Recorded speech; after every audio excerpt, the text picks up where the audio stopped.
The Praxis Teaching Reading exam isn't just testing what you know, it's testing how you think like a teacher. Every question is a classroom in disguise, asking if you can analyze, plan, and respond the way great reading teachers do. My name is Sandra Matthews, and I have a doctoral degree in education, and this is the Praxis Test Prep channel.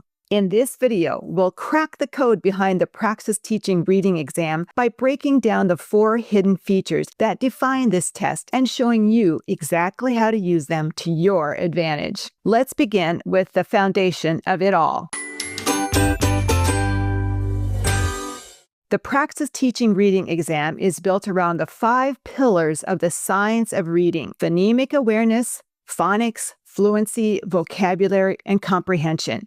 Every question, case study, and written response connects back to one or more of these components. This exam does more than check your definitions. It tests whether you can apply these principles in real teaching scenarios. You may start with simple identification items like distinguishing phonological from phonemic awareness. Then you'll move into application-based questions, asking how you would plan lessons, assess student progress, or adjust instruction for different reading needs. The Teaching Reading exam wants to see that you can think like an evidence-based reading teacher. Understand how the 5 components of the science of reading content in real classrooms and how they all work together to help students become fluent, independent readers. For example, if a student's fluency is weak, the root cause might be gaps in phonics or limited automatic word recognition. Likewise, if vocabulary is limited, comprehension will suffer. The test rewards teachers who can identify these relationships and choose interventions that target the real source of the problem. To prepare efficiently, build flashcards for each reading component. For example, create a phonics deck that includes both terminology and classroom examples. Create flashcards that combine definition and application. For example, one card might ask, what is phonics and how can you teach it using explicit instruction? Do the same for fluency, vocabulary, and comprehension, or explore ready-made flashcards and interactive tools on study.com to reinforce these concepts and save time. You can also turn your study decks into a flashcard game to make practice more interactive. Start by drawing a card that gives you a definition and teaching method. Then draw a second card with a classroom or learner scenario, like a student struggles to blend sounds or an English learner confuses vowel patterns. Your challenge is to apply the concept to that situation, explaining how you teach or adapt your approach. By studying this way, you train your brain to connect knowledge to practice automatically. That's essential for both the selected response and scenario questions. When you study, think less about isolated definitions and more about the logic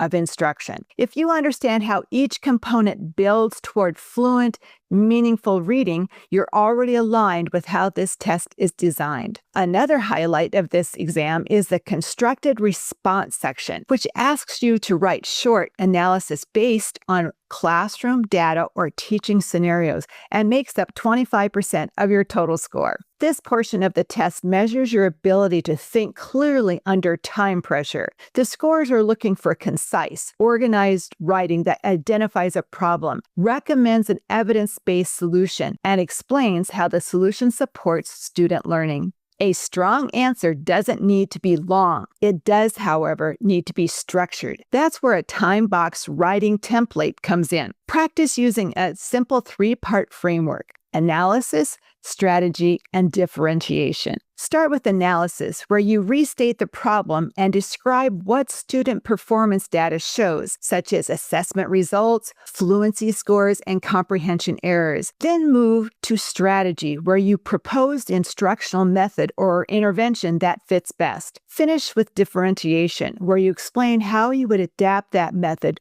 for specific learners, such as English language learners or students with decoding difficulties. This structure keeps your writing focused. You can plan for 2 minutes, write for 6, and review for 2. That 10-minute rhythm ensures clarity and prevents overthinking. For example, if the prompt shows a student who reads accurately but slowly, your analysis might identify fluency as the area of need. Your strategy could include repeated reading or modeled fluency practice. In differentiation, you would explain how to adapt that plan for an ELL student by pre-teaching vocabulary or providing audio support. Practicing this pattern under time conditions builds fluency with the structure and professional reasoning in your writing. Remember, graders reward logic and alignment with reading research. When you practice, work with authentic test-style prompts or create practice material based on real classroom scenarios, just like the ones you'll find in Study.com's Praxis 5205 study guide and test prep. It'll help you apply theory to practice, which is exactly what the exam is designed to measure. Time yourself, review what you wrote, and check if you covered analysis, strategy, and differentiation clearly. Each response you write strengthens your ability to think like an effective literacy coach under exam conditions. The third feature of this exam is its use of scenario-based questions that require interpretation of student data. These items test your ability to analyze and respond to reading challenges as a teacher would. This calls for you to apply the science of reading to real learners, including struggling readers, English language learners,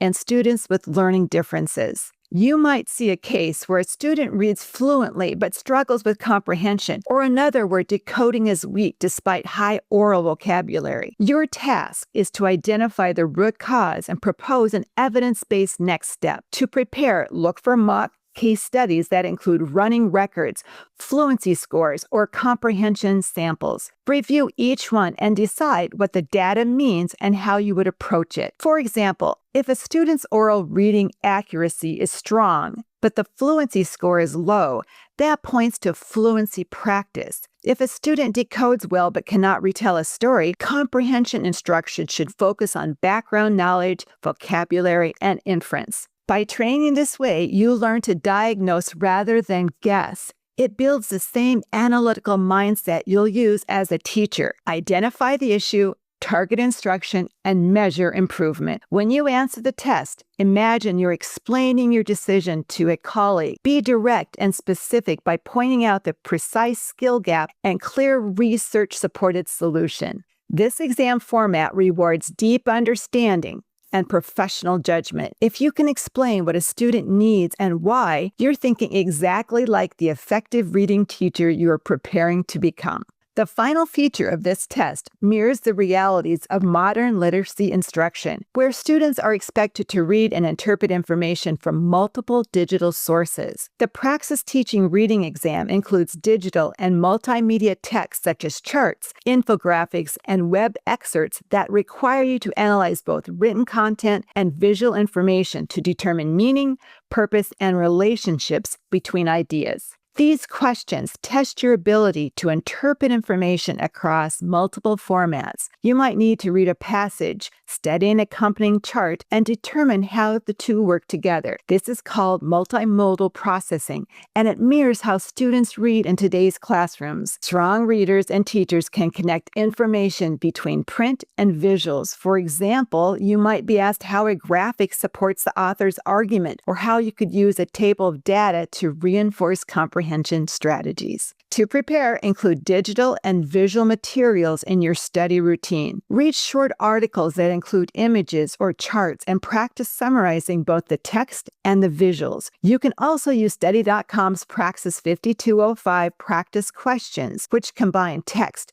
visuals, and video to help you strengthen your comprehension and critical thinking across multiple formats. You can also simulate test conditions by creating short practice responses that mention digital tools. For instance, describe how you would use an infographic to teach vocabulary or a video clip to model fluency. This trains you to write about multimodal instruction, which is a skill that Praxis tests for. Digital literacy is not just a bonus skill, it's part of what it means to be a modern reading teacher. By practicing with multimedia sources now, you prepare yourself to engage both your students and this test with confidence. The Praxis Teaching Reading exam isn't about memorizing, it's about thinking like a teacher. Every question connects what you know to what you can do in the classroom. If you study with these 4 features in mind, you'll build the same habits, great reading teachers use every day, analyzing data, planning instruction, and adapting for every learner. So keep practicing, stay confident, and trust your training. You've got this. If this video helped you,